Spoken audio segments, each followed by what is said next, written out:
sih supaya kita sebagai konsumen bisa memperoleh obat, makanan, kosmetik yang memiliki izin edar dan memang pastinya aman, bermutu dan berkhasiat untuk kita.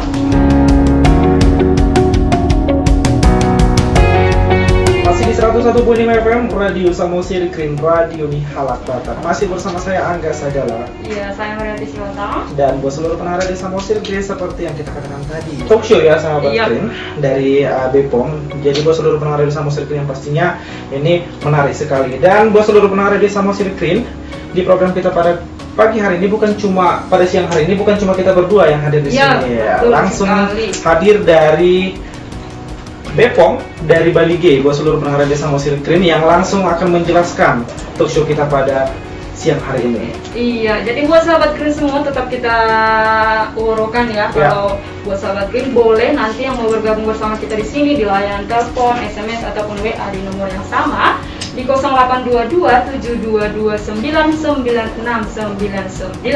Dan langsung nih sahabat Green, kita akan berbicara dengan narasumber kita spesial datang ke Samosir ya Pak ya, untuk memberikan penjelasan yang pastinya yang begitu bermanfaat bagi kita, terkhusus masyarakat Samosir ya sahabat Green. Jadi buat seluruh pendengar di Samosir Green, langsung saja kita akan berbicara dengan narasumber kita, dengan Bapak. Perkenalkan, saya Ashadi. Saya sebagai Kepala Loka Pengawas Obat dan Makanan di Kabupaten Toba.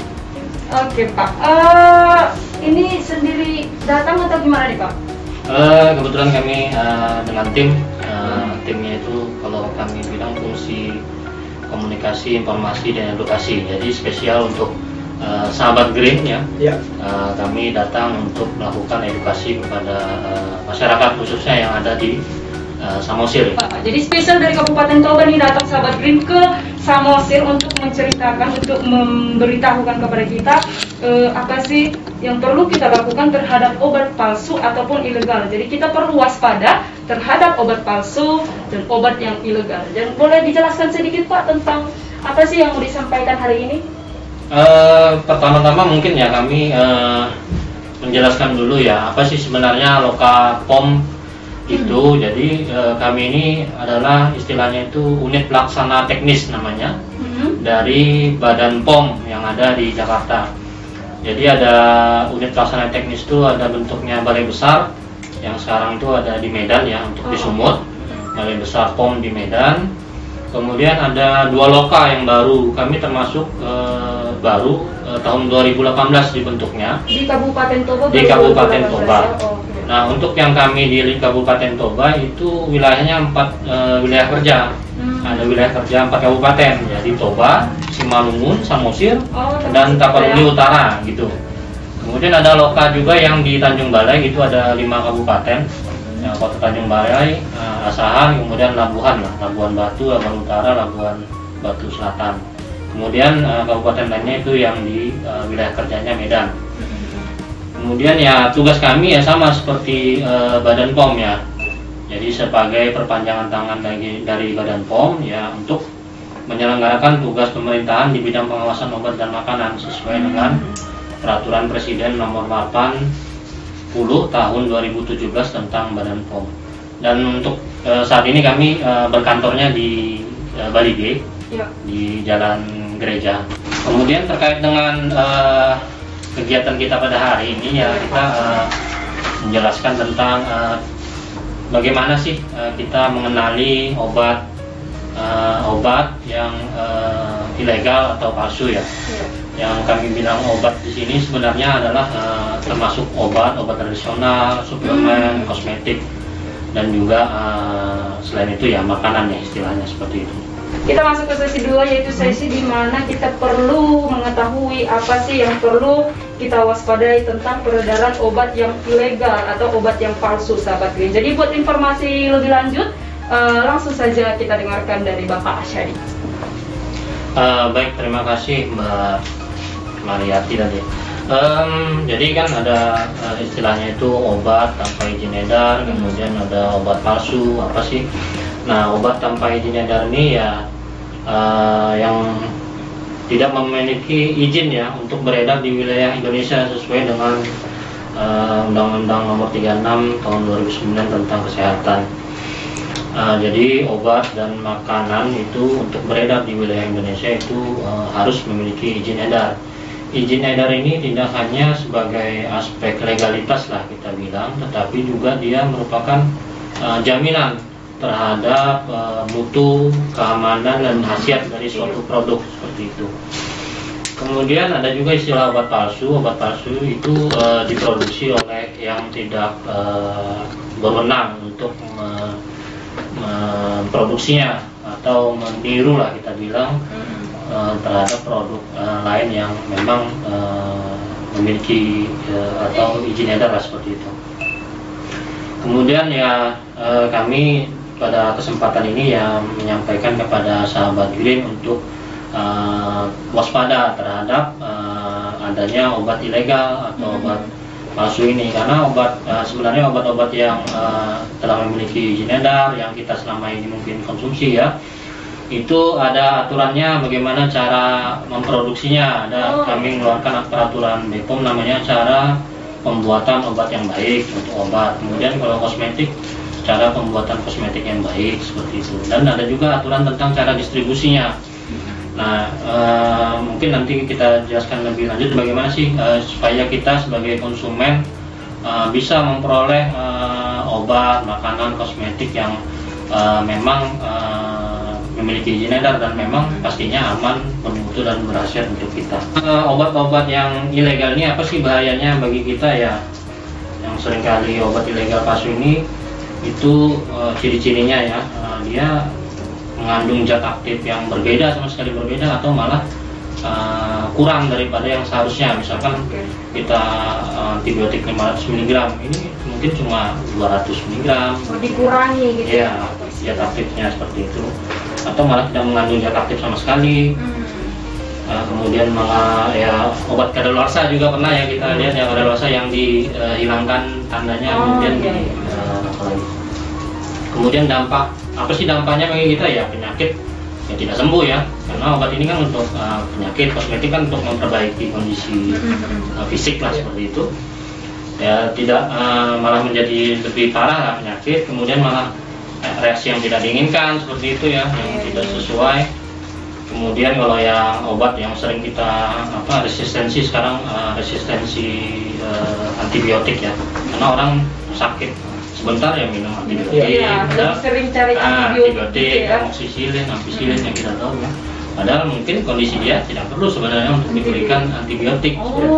Nah ini bahayanya nanti resistensi kita bilang. Dia kalau memang membutuhkan antibiotik malah kebal bakterinya, jadi mungkin dosisnya malah lebih tinggi, lebih kuat bakterinya, gitu ya? Bakterinya ya, karena bakteri pasti melakukan mutasi ya.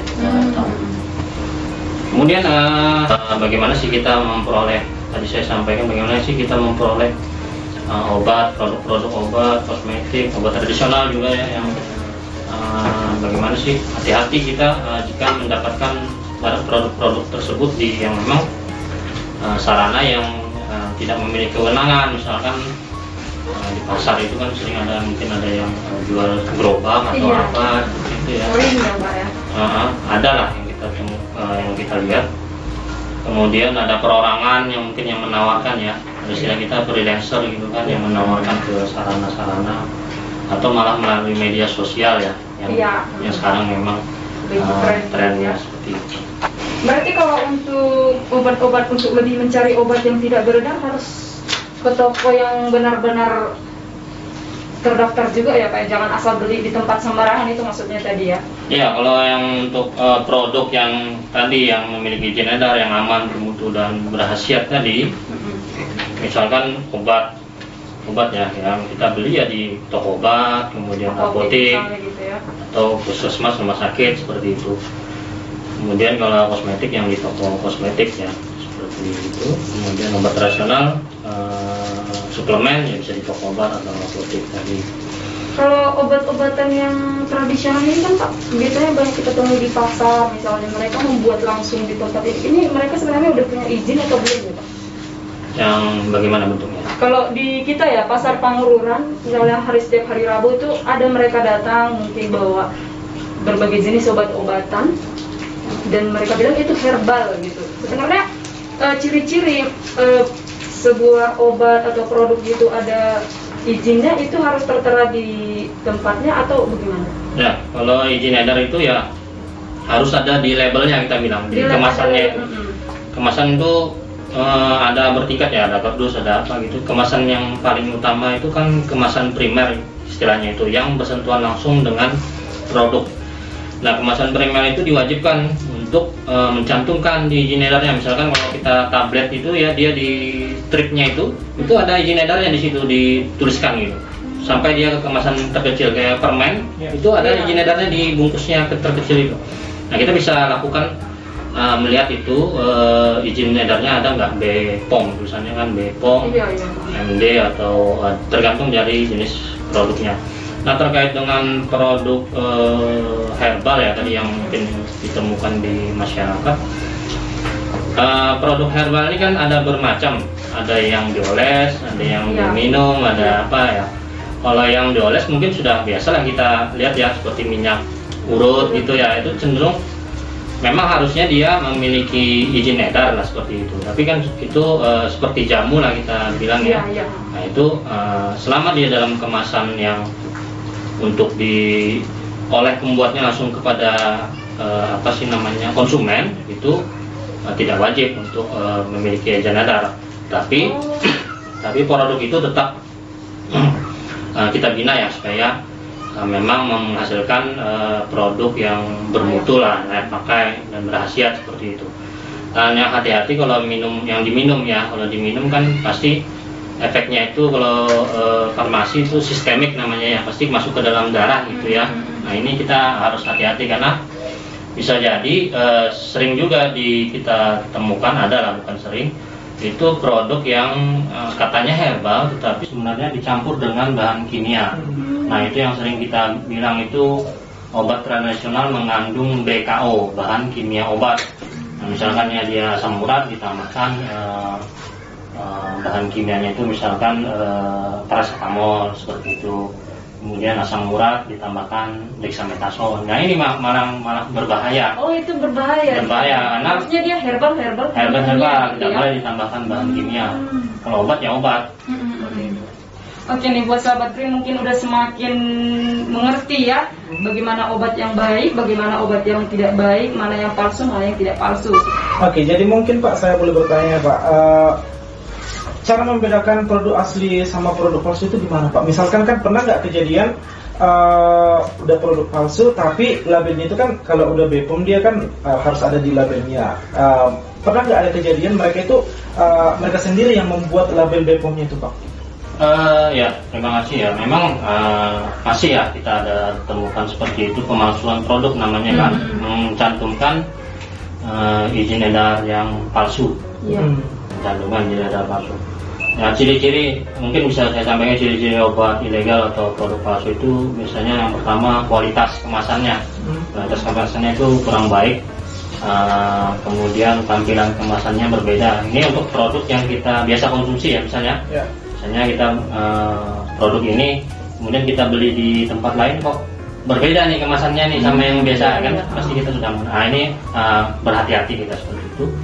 Kemudian ya tadi kalau memang tidak ada izin edarnya itu pasti sudah tidak akan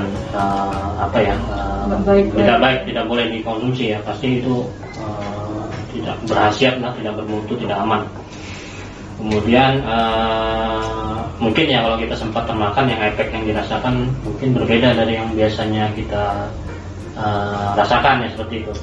Kemudian itu yang kalau memang dia kalau ada kasus dia memiliki izin edar seperti itu ya, izin edar, kita bisa lakukan cek benar nggak izin edarnya nih, melalui ada namanya kami buat aplikasi itu BPOM Mobile namanya.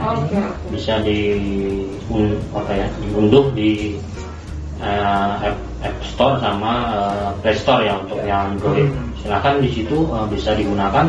Kemudian tinggal ketikkan misalnya tadi obat tradisional. Ini dia tulisannya itu POM TR dengan 9 digit huruf angka gitu kan. Kita tinggal ketik tanpa spasi, ketik saja itu, nanti cari ada nggak, nanti keluar data nama produknya sesuai nggak sama yang misalnya nama obat XYZ gitu, produsennya ini, nanti di aplikasi itu tertulis dia produsen ini, nama produk ini, pabriknya di sini, ya itu udah memiliki izin gitu langsung berarti izin tertera ya. semua di Nah situ. kalau dia yang izin edar yang tadi yang palsu itu tidak akan muncul, produk tidak ditemukan. Nah ini palsu. Nah itu bisa ada juga di Bepom Mobile itu ada lapor gitu. Silakan dipoto di situ lapor, ini saya temukan produk ini. Terus di aplikasinya itu Nah, ada ya ada tersedia lapor tempat sendiri. gitu ya. Ada 4 menu utama di situ, ada yang cek nomor izinnya dan informasi. Kemudian ada yang lapor seperti itu. Silakan dilapor di situ. Oke, mungkin Pak, apa sanksi yang diberikan ya kepada pengedar ya Pak, pengedar barang palsu tersebut Pak? Kita lihat apa ya namanya risiko ya, kita ada skala risiko. Kalau memang dia ada tahap-tahap yang apa namanya sanksi dari administrasi sampai dengan sanksi hukum seperti itu. Nah, kita lihat kalau memang dia murni kesalahan administrasi, ketidaktahuan, itu kan sanksi administrasi. Tapi kalau ada unsur kesengajaan yang skalanya resikonya bisa membahayakan kesehatan, itu bisa ke sanksi pidana. Karena kami juga ada penegak hukumnya lah, seperti itu, penyidik PPNS istilahnya. Oke, baik buat sahabat Green, itu tadi informasinya. Jadi buat sahabat Green semuanya kalau yang namanya obat-obatan yang udah terdaftar itu udah ada juga di mobile Bepom ini kan Pak ya? Datanya ya? Iya, datanya semua yang udah terdaftar sudah ada di Bepom. Jadi kalau belum terdaftar nih buat sahabat Green semua boleh dicek. Pokoknya obat aja yang dibeli boleh dicek ya terdaftar atau belum gitu ya Pak? Semua, obat, kosmetik, sampai makanan semua bisa dicek dulu. Oke, itu buat sahabat Green semua. Jadi untuk setiap pembelian obat jangan lupa dicek dulu. Tapi terlebih dahulu buat sahabat Green harus diunduh dulu ya Pak ya. Aplikasinya boleh di Play Store ya kalau di Android. Kalau di iOS itu Google Play juga bisa. Oke, dan buat seluruh pendengar Radio Samosir yang pastinya tambah menarik pembahasan kita. Jadi buat seluruh pendengar Radio Samosir agar lebih rileks lagi, langsung saja dulu kita dengarkan lagu dari EPC yang berjudul Wake Me Up. Tetap stay tune di 101.5 FM Radio Samosir Green.